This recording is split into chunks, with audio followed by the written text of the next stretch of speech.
Are you thinking about a Disney trip, but you're not sure if a Disney resort is worth it with all the COVID changes?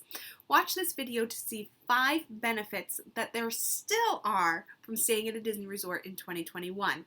And subscribe for more tips and tricks for planning the perfect personalized Disney vacation. Showcase suggestions,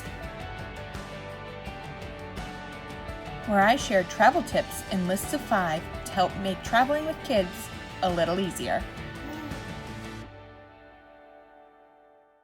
I'm Christina, and as a travel advisor, I have helped hundreds of families plan magical vacations that the whole family can enjoy. One of the things that I help is with picking the right resort, whether that's on-site, off-site, and what resort once you decide where you're staying. I do think that staying in a Disney resort still has benefits in 2021. The first one is convenience. You have everything all in one place. You're booking one package. Everything's all together.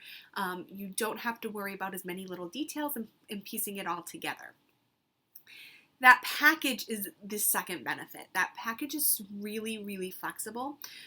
With Disney's new park pass reservation system, you do need to buy your tickets in advance. They're filling up about 2 to 3 months right now. I think as people become more and more comfortable traveling, that those are going to fill up even faster. So 4 or 5 months in advance, that you need to have your tickets to make your park pass reservations to be able to visit the theme parks that you want.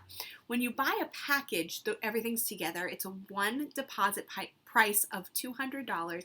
It's fully refundable up to 30 days. If you stay off-site and buy your tickets separately, you have to pay those thousands of dollars in your tickets up front, and it's non-refundable. You can change dates, but you're not going to get that money back. So having a $200 deposit that you can get back versus thousands of dollars that you can't, that package gives you more flexibility, and especially if you're not quite sure if you're going to be comfortable traveling. Another one is location.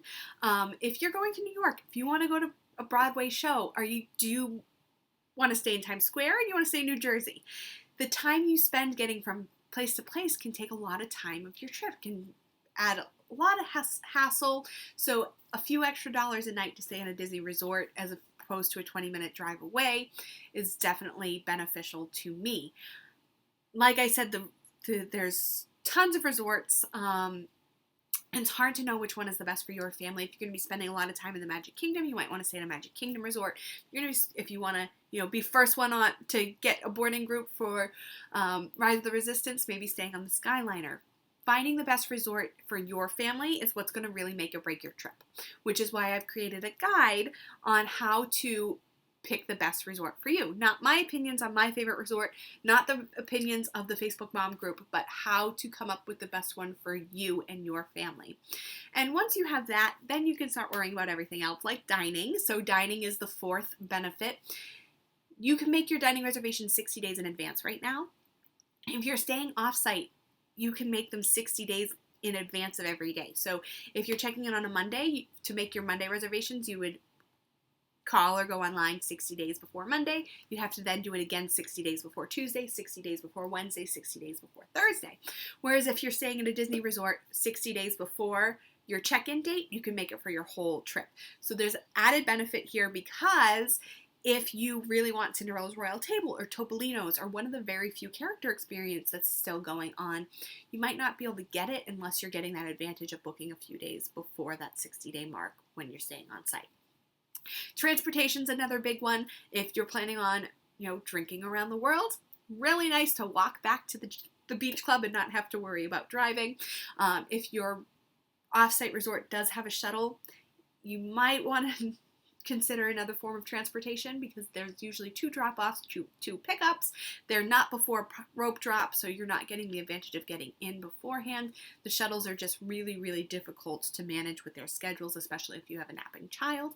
So the transportation is another huge benefit. Even if you do have to wait in bus lines for the reduced capacity, it's still less than taking the ferry, taking the tram, finding your car, sitting in traffic. So I really like that as a benefit as well.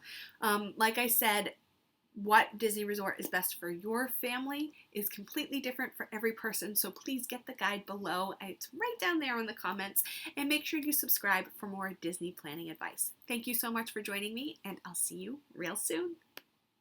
Need help planning your next family vacation? Visit us at showcasetheworld.com to request a quote or schedule a free vacation consultation. Want more great travel tips? You'll find those there too.